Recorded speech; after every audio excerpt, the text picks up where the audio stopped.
Welcome back to the Educated Home Buyer. In our last episode, we discussed the process of buying a house and where to start.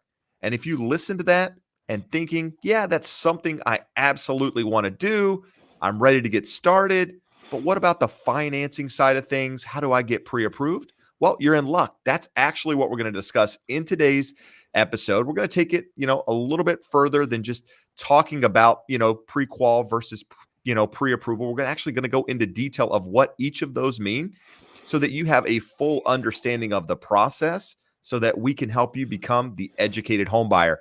Josh, pre-qual versus pre-approval. Let's take a minute here and talk about what the difference are between the two and get this started.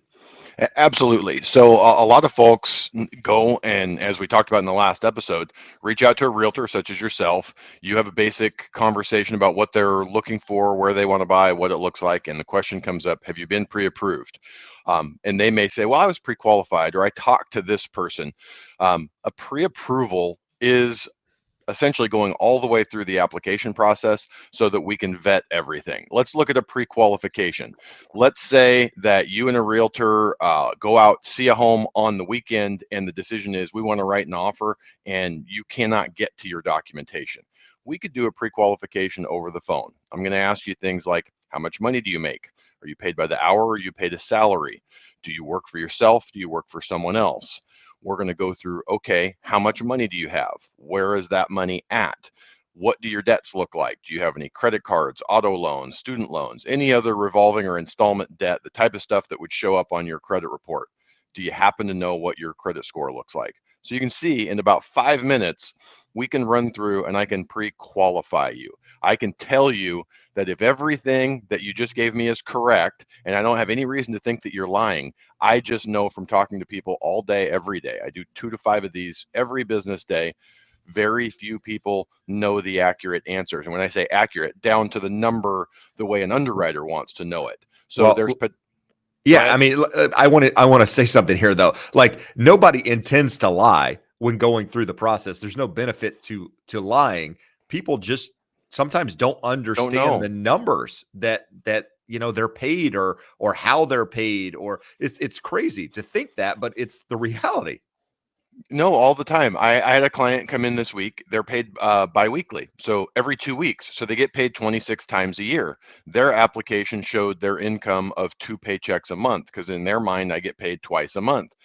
Makes a pretty significant difference if you make good pay. It could be $500, $600, $800 difference in your income. So there's two reasons why a pre-qualification is subpar. You may not know all of the numbers off the top of your head. You may forget one debt. You may see or say, hey, my Chase credit card says my credit score is 732, and when we pull it, it's 705. It's not going to keep you from qualifying for the loan, but it's going to change the terms. So that pre-qualification is basically used just in case of emergency. Like we have to know, like, is it even reasonable to think that we could buy this home that we want to write an offer on right now? And if the answer is yes, it's run home and let's get access to the documentation that we need. Now, a pre-approval basically is myself or another lender underwriting, pre-underwriting your file. So we're going to get your pay stubs and W-2s if you are employed by someone else. If you're self-employed or you own rental properties, we're going to get tax returns. We're going to go through that analysis and we're going to come up with the number that an underwriter is going to be able to use for qualifying you. And I can tell you this all the time. One of the most common things I get is our disclosures go out once a file is open. Jeb sends us a purchase contract. We send out disclosures. They look at the loan application. The borrower looks at the loan application and says, oh, that's not my income. I make like $1,000 more than that a month. You say, yes, you do today. The way an underwriter calculates your income is the accurate number that we have on there. So with the income, we're going to go all the way through it, make sure that we have the proper employment history to be able to use this income, accurately calculate the income figure. At that point, we're going to pull credit. We're not going to have to ask you, hey, who do you owe? How much do you owe? We're going to pull the credit. So we're going to get an accurate 3 bureau credit score. So now we know what your mid credit score is for pricing, for product eligibility, and we're going to see all the debts and you and I can go through it. There may be a number there that's off. Or had a client yesterday, bought a home up in Bakersfield. She says, hey, from the time you pre-approved me to the time you sent my disclosures out, I paid those 3 credit cards off. Cool. Now we can remove those from there. So we're gonna review and just make sure that what shows up on the credit report, which can be as much as 30 days out of date, is accurate. Sometimes negative stuff will show up that you're not aware of, and it Mhm. either needs to be corrected, or you go, oh my God, I missed that credit card payment last month. So now we're solid on income, No. we're solid on liabilities. Now, what do you say to the person that says, "I don't want to have my credit run, Josh? I mean, I'm going to be shopping lenders. I'm not actually ready to do this. I just wanted you to run my income on my DTI to tell me how much I could afford. I don't want to have my credit run. It's going to ruin my credit. And I've done this before, or I've read online or whatever." How's that So conversation go? it's a great question. There's two pieces to that. If we did everything else except for pulling the credit, you essentially have a super pre-qual. We don't know. The most important thing about the credit is not that I magically have the credit score and can see your credit. It's that without the credit, we cannot run your file through an automated underwriting system. So you're never truly pre-approved without the credit report. And again, going back to that person that says, I'm going to shop. I don't want my credit pulled, or just I don't want my credit pulled at all. Okay, you have a 45-day window per the CFPB, the Consumer Financial Protection Bureau. They said it is important when you are getting a mortgage or a student loan or an auto loan that you have the ability to shop. So when we or any other mortgage company inquire and pull your credit report, the inquiry states that it's a mortgage inquiry. All mortgage inquiries within a 45-day period are treated as a single inquiry. So if you want to shop, if you want to have 15 loan officers pull your credit, it's going to make for some interesting explanations when the file goes into underwriting. But you are absolutely within your rights to do that. It's not going to impact your credit score. And what I always tell people is if you're on the higher end of the credit scale, if you have a 750 plus credit score, it's a 1 to 3 point hit having an inquiry, and that heals fairly quickly. On the lower end of the scale, and especially if you have had a lot of inquiries. So again, we just said not a lot of mortgage inquiries, because all of those within 45 days are going to be treated as a single inquiry. But let's say you went and had 3 auto inquiries and you tried to get 5 credit cards and 2 consolidation loans over the last couple months. That's going to have a really big impact. So think about what that credit scoring algorithm is looking at. It wants to know what debts you have, what your payment history is on those, and what the debt load looks relative to your potential max credit in terms of your credit card lines. But it's also looking and saying, is this person looking for more credit? Are they trying to get their hands on more money? So again, at the higher end of the credit scale, these things have fairly minimal impacts. The lower you go on the credit, the more that algorithm starts going, hey, that's an issue. So Jeb, in answer to your question, we can get you a really accurate pre-qual without the credit report, but we can't run it through the automated underwrite. And why that is important is the automated underwriting has much more expansive debt to income abilities than the manual underwrite. If we're just going with manual guidelines, we have stricter, tighter debt to income guidelines. And the automated underwriting is truly a black box. We don't know exactly what goes in the algorithm. I run enough files through Desktop Underwriter and Loan Prospector that we have a pretty solid idea of what's going to come out, but we always get surprised. I got surprised by a VA one yesterday. Borrower with a credit score in the 700s, a 55 DTI, which Jeb, you and I have talked all the time. We've got way higher than that approved. Comes back and it won't approve it. So you're getting a strong pre-qualification, but we don't really know. And if we're trying to max out your debt to income, it can be an issue. If you make a ton of money and your debt to income ratio is going to be 17%, really not an issue. We know where you're going to fall in there. But if you want us to give Jeb a pre-approval letter, there's no world we're doing a pre-approval letter without the credit report, because we Right. don't know that you can be approved. So Now, so let's from take a minute here, Josh, before you dive into the next point here. I mean, I realize this podcast, if you will, is very much about your side, just because I mean this is what you deal with. But I want to ask some questions that I hear as a real estate agent. When people are going through this process or considering this process, it's I'm not planning on looking for a house for 6 months. Should I get it pre-approved now? Like, why should I give you my documentation at this point if I'm 6 months out, or how soon should I start this process? I guess is a better question. I always tell people it's never too soon, because a lot of times it's funny. People are generally, for the most part, really cool. Think of all the people that you know. Most people are pretty cool. Some people are jerks. Most people are really cool, and they say, I don't want to waste your time. I'm not buying for 6 months. There's no potential paycheck for you. Let's just wait. And I say, the most important thing I can do is build relationships with people so that they know, like, and trust us, that when the time comes, they want to get a loan from us. And giving you that information is critical. You knowing up front. The worst thing that can happen is you think, hey, in 6 months, I'm going to buy a $600,000 house. And in 5 months, you go get pre-approved and find out there's an issue that could have been worked around that will prevent you from buying anything more than a $400,000 house, or prevent you from being pre-approved entirely. So if someone really said early, 6 months in the process, I don't want my credit pulled, okay. I mean, as long as we have a solid idea, and where it's funny, there's sort of a catch-22. I'm more comfortable with that for the guy that tells me he has an 800 credit score than the guy that says he's got a 650 credit score. And the reason being is there's just way more room for fluctuation. Like a Credit Karma that says someone has a 650, I'm assuming it's closer to 620. If a Credit Karma tells someone they have an 800, it's probably 790 to 810. It's just more accurate on the higher credit scores. So never too early. It gives you certainty. It allows you to plan. It lets you know. So the pre-approval process, not the pre-approval letter, but the pre-approval process, the most important 3 outcomes that you walk away from that with is you're going to know what you qualify for, so max number. You're going to know how much money you need to make that happen, and then you're going to know exactly what your monthly payment looks like. You may not be comfortable with any of those. I talk to people all the time and say, okay, yeah, we're looking in this city, and to get us a really nice 3-bedroom condo, it's $625,000. And we go through it and say, okay, you qualify for it, and that payment's going to be X. And they go, I don't want that payment. That payment's way too high.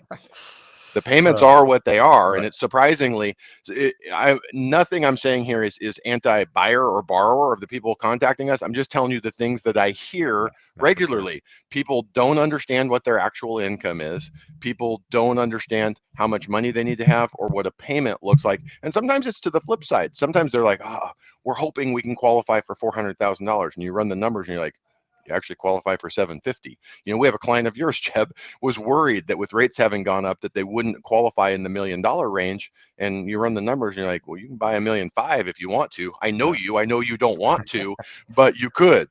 So that's a Now, lot of what this is setting expectations and setting a roadmap for getting from here to there. Like a lot of times, if people contact me and they haven't spoken to a realtor, if they contact me because you said, or another realtor said, hey, call Josh, we got to get you pre-approved, then they're kind of like, okay, what does this look like? What do we get? If they contact me directly, a lot of times it's, I got to get a pre-approval letter. So what do I need to get you so I can get that pre-approval letter?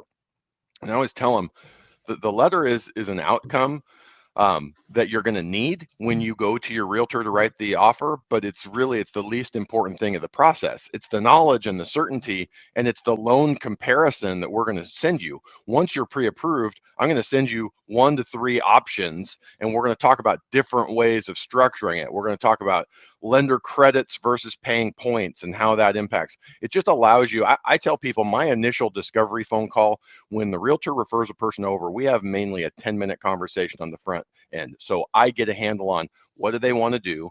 I ask them questions so I know what documentation that I need from them. And I always say, are there any additional questions you wanted to go through before I send you out the portal request, the portal invitation for the documentation? And most times like, no, I don't really have any questions now. I say, good news.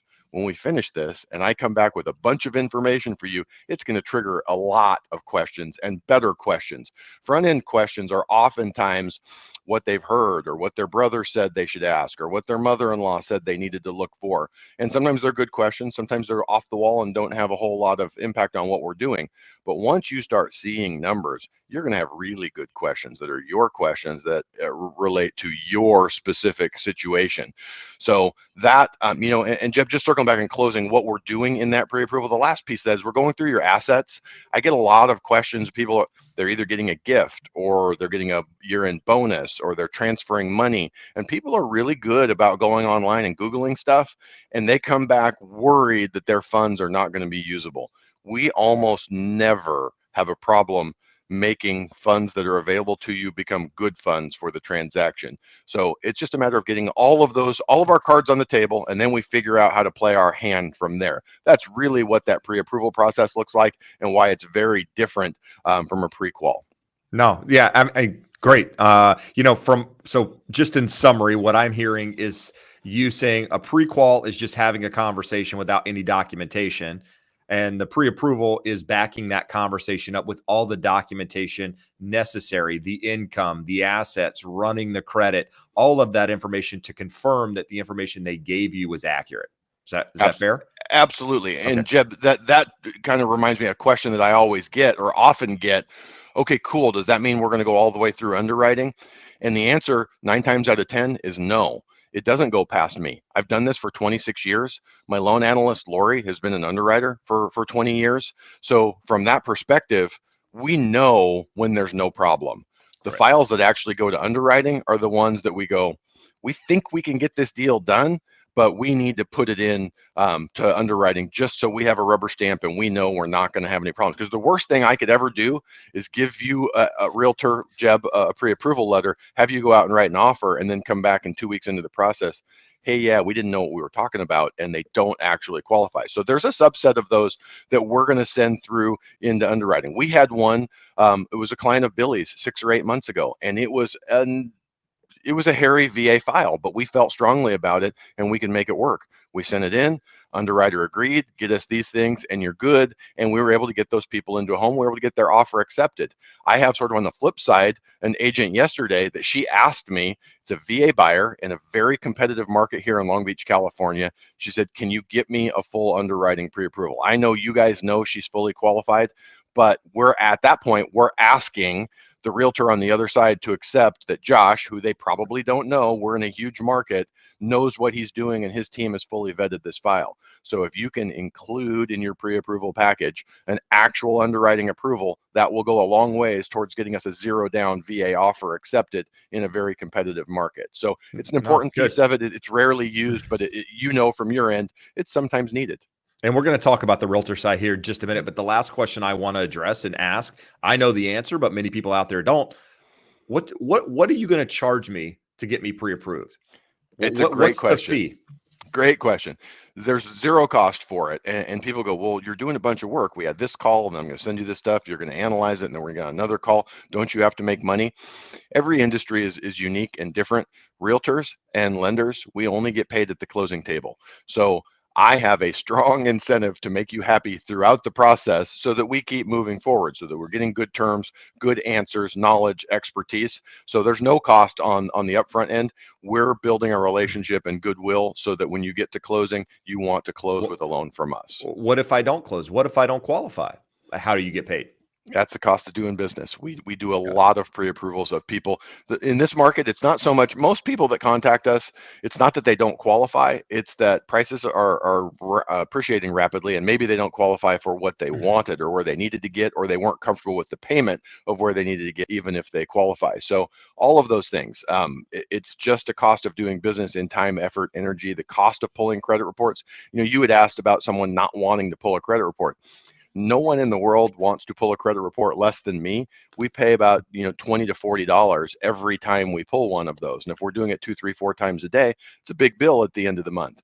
We do it because we're building relationships with people that will close. No, it's good stuff. Now, as a real estate agent, one of the first conversations I have with somebody, if you guys listen to the prior episodes, is asking them if they're pre-approved. Occasionally, the answer is yes. They've already been through that pre-approval process. They've done what they've needed to do. And if they haven't, go back and listen to the previous episodes where we talk about what the process is there. But if they have been pre-approved, rather, occasionally they say, I have a pre-approval letter. Here's my pre-approval letter, Jeb. I'm ready to go. And so with that, a lot of times my first call is, after we have a little conversation, is to that lender to verify that they've actually looked at the documentation. Occasionally I'll get a letter that they only did the pre-qual. They didn't actually document the necessary the pay stubs, the tax returns, the assets. They might have run the credit or whatever, but they didn't do the details. So my job as a real estate agent is to make sure the lender actually did their job, so that we can go out and look at property and move forward. I mean, I mentioned last time, it's an emotional process.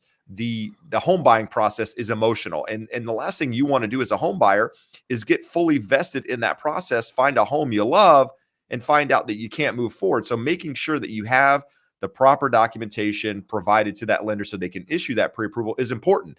Now, they give me that pre-approval letter, and we go out and we find a property.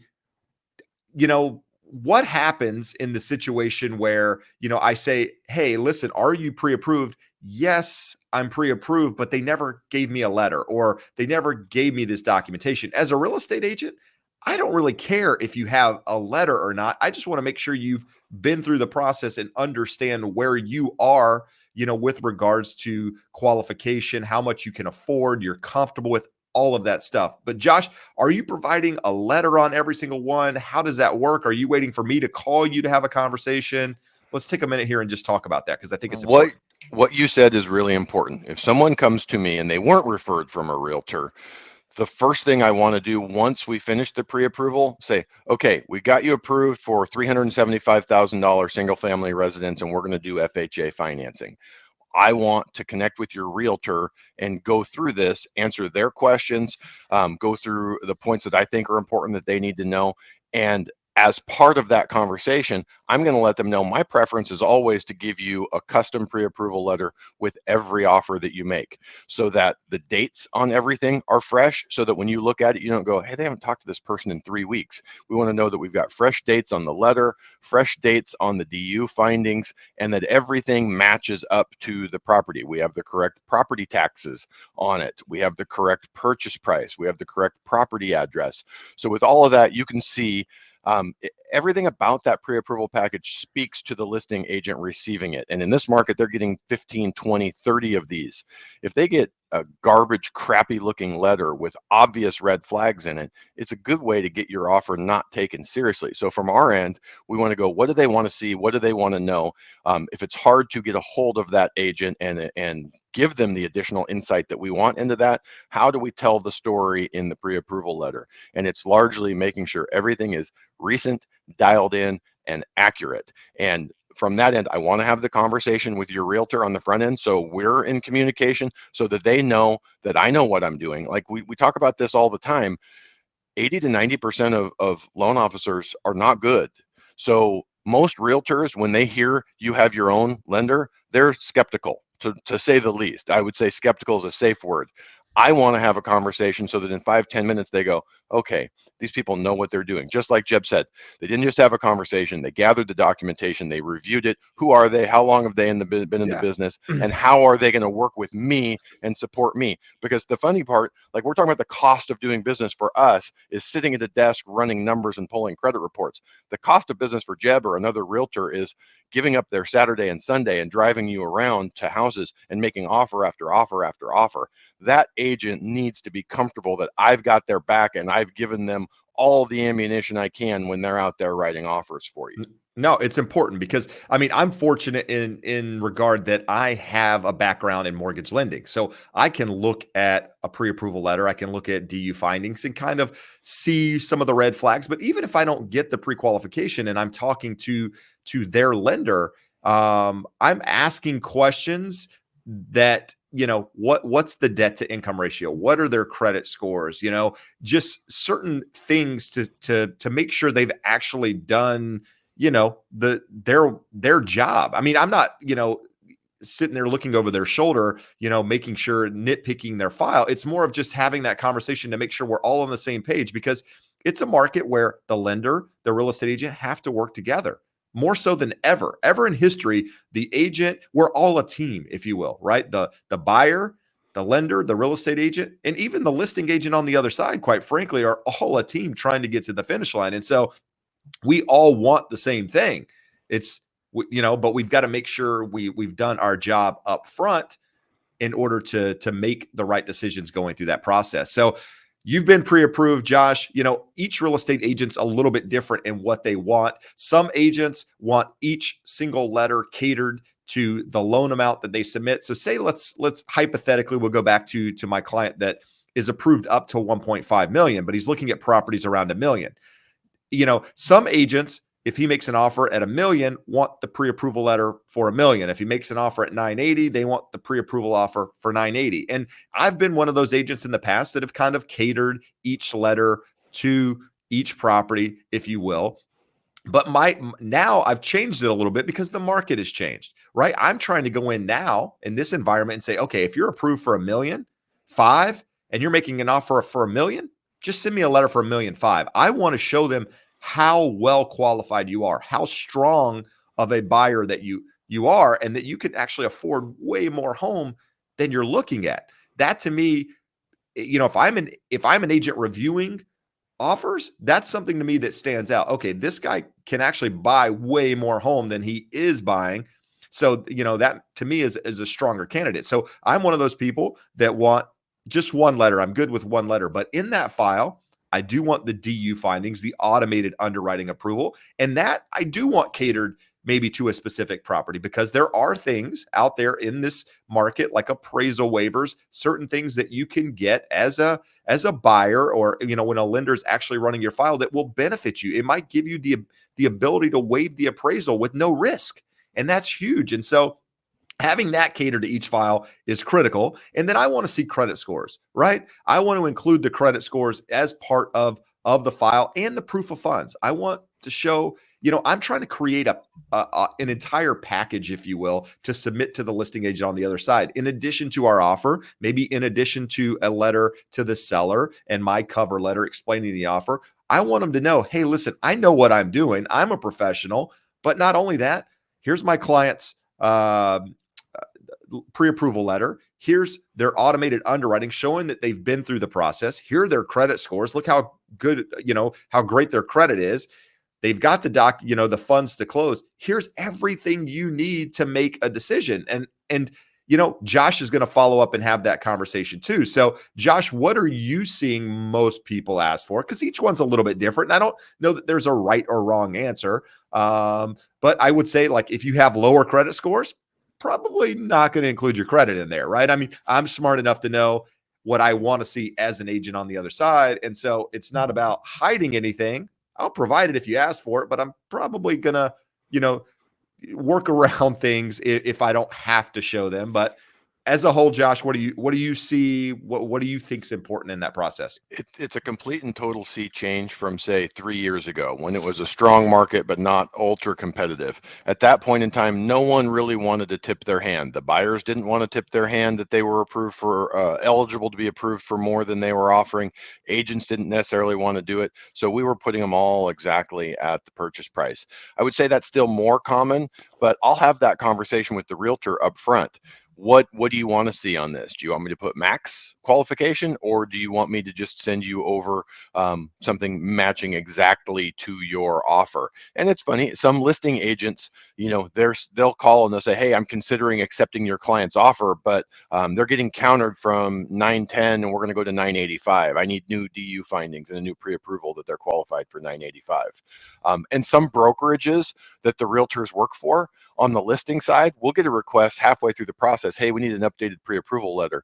And I'm like, why? We're 2 weeks into it. And well, our broker requires it for a compliance package so that they can say, if a seller comes back to them and says, you didn't even vet my buyer that fell out at the end, you're like, well, blame these guys. They told us up front that you were pre-approved. So it's a funny process, but again, that's why I always want to reach out to the listing agents on these. And an offer that you wrote this week was a really good example. Called the lady, she doesn't answer, her voicemail's full. She had a very attractive listing, so probably was full of people like you calling and asking about it, and like me trying to talk to her about our offer. So I wasn't able to leave a voicemail. I sent a brief text. I sent an email over to her with a bomb video, which is a way of sending video through email. That's a 60-second walkthrough of the file, explaining why our clients are awesome, why my team is really good and competent, and why it's going to be wonderful working with us. Doesn't always work. We didn't get that one. The client was aggressive in their counter offer back to the seller, but not aggressive enough. So it doesn't always work, but we're trying to maximize our odds so that instead of you guys going out and writing 12 offers before you get one accepted, it's 2 or 3 or 5. No, good stuff. Now, another common question I hear you talking about this, and it's something that popped in my head. I get people asking all the time. Like, I have clients, again, the client that we're talking about now, he's been looking for 6 months, right? Give or take. It might even be longer than that. And so how often does he need to get reapproved? Like how long is the pre-approval good for? Like, is it 30 days? Do I need to update it every single time I make an offer? What's the process? Like, how long is that letter, so to speak, you know, good to We go? so again, we want a refreshed one with every offer that you make, because you don't want to make an offer and Jeb has the listing and he looks and goes, well, this thing's 3 weeks out of date. Rates are 0.5% higher in that time. I don't even know that they still qualify. So we want to refresh it every time. Your question is, how long is it valid for? All of Yes. the documentation that you gave us for the pre-approval has different expiration dates. Pay stubs have to be within the last 30 days. Bank statements within the last 60 days. Your credit report expires at 120 days. So in theory, we really should be updating those throughout the process. You want to get your home, so you're going to tell us if something changes. So the conversation I have with all of our clients is, your pre-approval is valid as long as the underlying assumptions and documentation are accurate. You didn't lose your job. You didn't get a pay cut. You didn't go buy a Tesla and have a new $1,500 payment. You didn't spend half the money in your bank account. You didn't miss a payment and your credit score went from 780 to 610. So those are the things, but the timelines there are really 30, 60, 120 days before we have to do it. We're not going to pull a credit report again until your credit report expires. We're probably not going to get updated bank statements until you get a home under contract, operating under the assumption that you know you want to buy a home and you need this money available and you're not going to spend the money or move it. The pay stubs are something that we might get more often in a situation where that's common. I told you a lot of times someone will say, hey, your income, this is wrong. I make $1,000 more than that a month. Well, it's because they work a lot of overtime or they get commissions. And if that is increasing over time, we might want to keep bringing in new pay stubs so we can keep running that calculation and boosting the income and making the debt to income ratio look better over time. But it's a No. question. It's a Yeah. question we get a ton. How long is this valid for? And that's the answer that we give them, is that as long as the underlying information remains the same, you're good. But over time, we will update some of the documentation. Now, what I heard you say without saying it is, once you're pre-approved, don't go out and buy a new car. Don't go out and buy a bunch of furniture. Don't go out and get new credit cards and run them up without talking to your lender first. Have a conversation. It's a quick conversation, just saying, hey, listen, I'm going to go do this. Is it going to affect my ability to qualify? Because people often get pre-approved. They're excited about the process. Yes, I'm good to go. But I need a new car. I need this, whatever. It's okay to need and want and do all of that stuff, but just have a quick conversation and see if it's going to affect your ability to qualify. And you might still be okay with it, but just know, because I've seen it happen many times. People get into the process, change things, even after they found a house. Going through the loan process, think they're golden at that point because the loan file's been approved, and then they go spend something and it changes. So just keep that in mind if you're going through that process. Jeb, So, yep. I have an amazing and great story, not great, Oh, a bad story along those lines. We had 2 weeks ago a buyer that we had fully pre-approved, got their offer accepted. We're about 8 days into the process, and we get our verification of employment back and find out that she's no longer employed. And we called that's her, a and problem. usually this is a bad thing where the person got fired for one reason or another and they were ashamed, didn't want to tell us.